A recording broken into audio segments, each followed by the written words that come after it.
This has been an absolutely catastrophic Saturday morning for Donald Trump. The ceasefire in Gaza is officially over. We have Bitcoin crashing, Donald Trump spiraling post after post. He's claiming he has the highest polling numbers in history when we know he has the lowest polling numbers in history. You have Donald Trump attacking Marjorie Taylor Greene, who said that she's resigning from Congress effective January 2026. But that's not enough for Donald Trump. He keeps calling her a traitor, Marjorie Traitor Brown. And meanwhile, the entire country is mocking Donald Trump. And now they're calling Donald Trump piggy, the way California Governor Gavin Newsom is. Donald Trump is the piggy. Let's just go through what's going down this morning. So Donald Trump posted the following: I have just gotten the highest poll numbers of my political career. While my great work on the economy has not yet been fully appreciated, it will be. Things are really rockin'. Stopping wars and foreign relations seems to be a strong suit.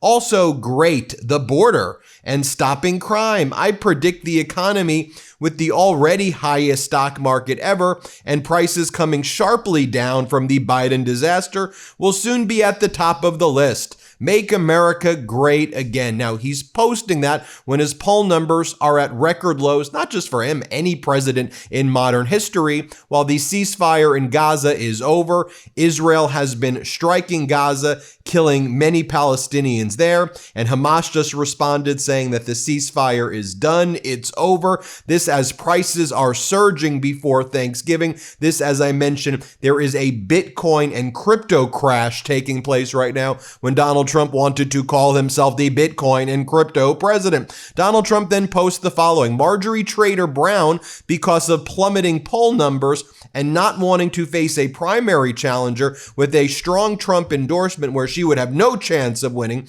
has decided to call it quits. Her relationship with the worst Republican congressman in decades, Thomas Massie, also known as Rand Paul Jr., did not help her. I mean, again, this is what he's posting this morning. While he's doing that, he's sending these messages to his supporters. Tariff rebate check? Ben, should I give a tariff savings back to you? I subscribe to his email so you don't have to, but I want to show you his Ponzi scheming, his scamming, his fraud. I mean, he is a two-bit con artist. Just think about this.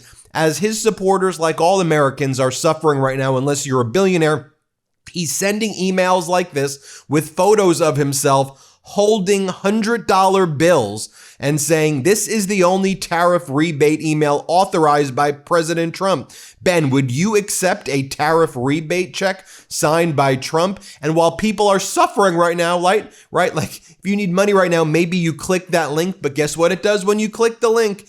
It demands that you give Donald Trump money, that you donate money to Donald Trump. And he goes, please, I need you to be generous, to give me money this year. Meanwhile, we'll take a look at what Donald Trump's real poll numbers are.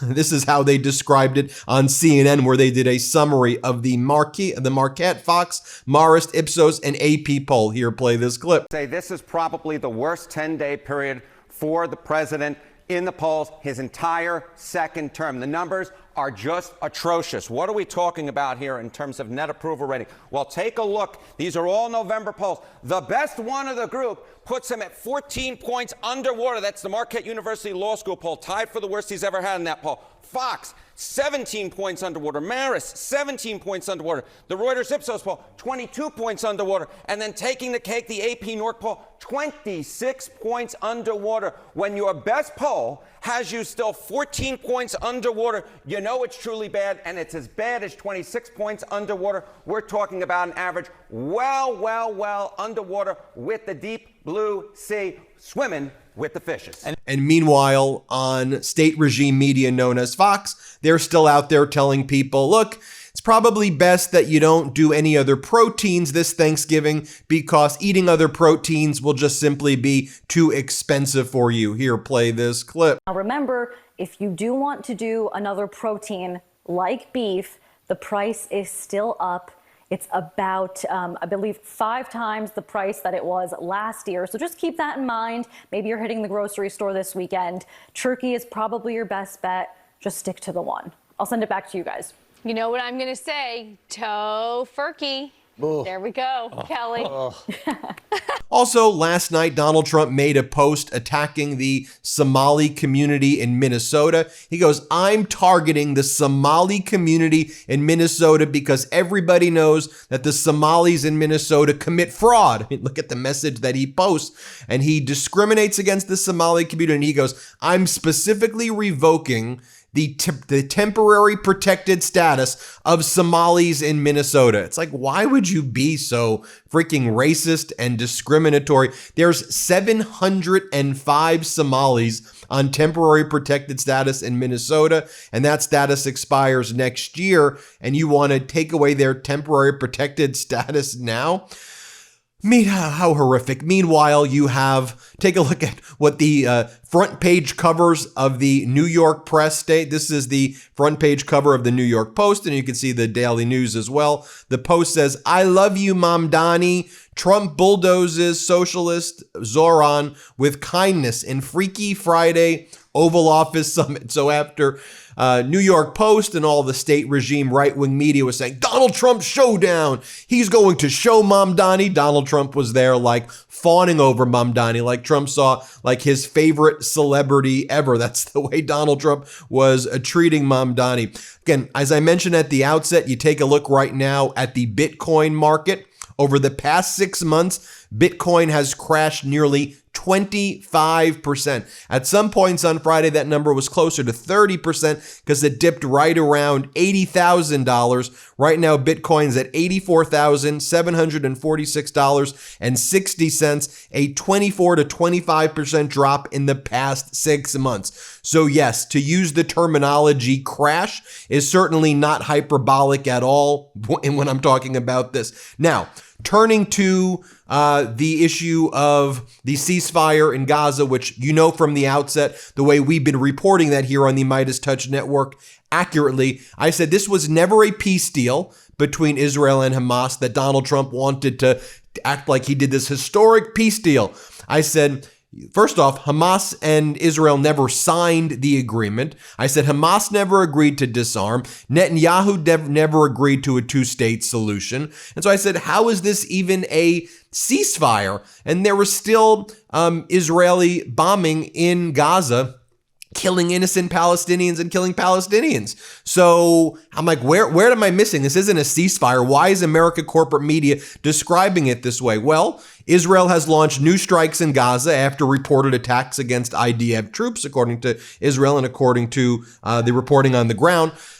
So we've learned that there was at least 24 deaths and 54 injuries, including innocent children, as reported by health officials in Gaza. One attack targeted a vehicle in Gaza City, killing 11 people and injuring 20. That brings the Palestinian death toll up to 69,733 during Israel's retaliatory offensive, is how I'm just reading you how it's being described.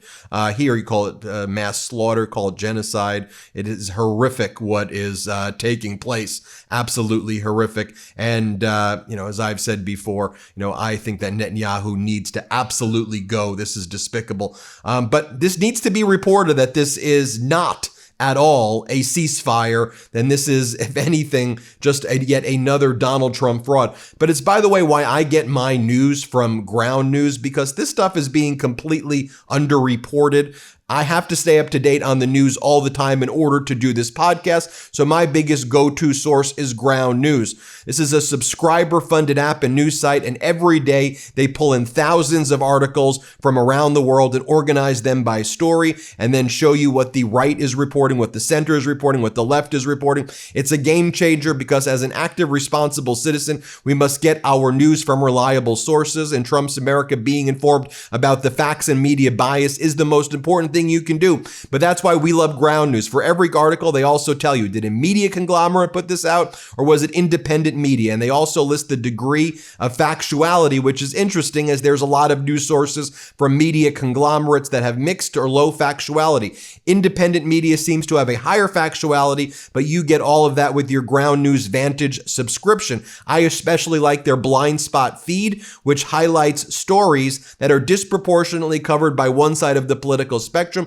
like the story I just shared with you about the IDF killing the innocent Palestinians, not being covered at all on right-wing media. So join us by going to ground.news/MTN. Get 40% off the Ground News Vantage plan that I use every morning. They are subscriber funded, and by subscribing, you're not only getting a tool we all need today, you're also supporting our work here on this YouTube channel. That's ground.news/MTN, and we've pinned the link to purchase your subscription below. That's ground.news/MTN, and check that out right now. It's just notable too that while the crypto and Bitcoin markets are crashing, this is what you had Eric Trump talking about as well. Here, play this clip. Swift wire transfer, payment that's coming into one of the hotels or leaving one of the hotels. And if you don't send it by 4 o'clock on a Friday, it's not getting there until like Monday afternoon. And you're sitting there saying, why can I send hundreds of millions of dollars worth of Bitcoin overseas instantly or receive it instantly with virtually no fees? Bitcoin's the way of the future. American Bitcoin, which is the company that I founded, I'm very, very proud of. I think it's going to be one of the great Bitcoin companies anywhere in the world. And clearly, there's no doubt in my mind, cryptocurrency is going to replace traditional finance, TradFi, and it's happening so fast. I mean, cryptocurrency is literally outpacing, the growth of the internet, in the 90s, Charles. And I've never been so clear about something. I've never been able to see something so clearly in my life, and it's been a lot of fun to be part of this. Then we just got this news in. Hamas has reportedly told U.S. envoy Steve Witkoff and other mediators that the ceasefire is over, and they intended to resume fighting against Israel in the Gaza Strip following airstrikes on Gaza and the elimination of dozens of Hamas fighters over the last few days, including a number of senior leaders by Israeli forces. And we also know, though, that innocent Palestinians have been killed as well in these strikes. And I think it's also important to report that we're learning more about these strikes in the Caribbean, the war crimes by the United States government killing people on the fishing boats, also in the Pacific. We previously reported how the top military lawyer from Southcom, the military division that is jurisdiction of the Caribbean, the top military lawyer said that these were extrajudicial killings and war crimes, but that legal analysis was overruled by Pam Bondi at the Department of Justice, and the military said, you got to do it. And they were telling people to commit these war crimes. So many war criminals in our government right now.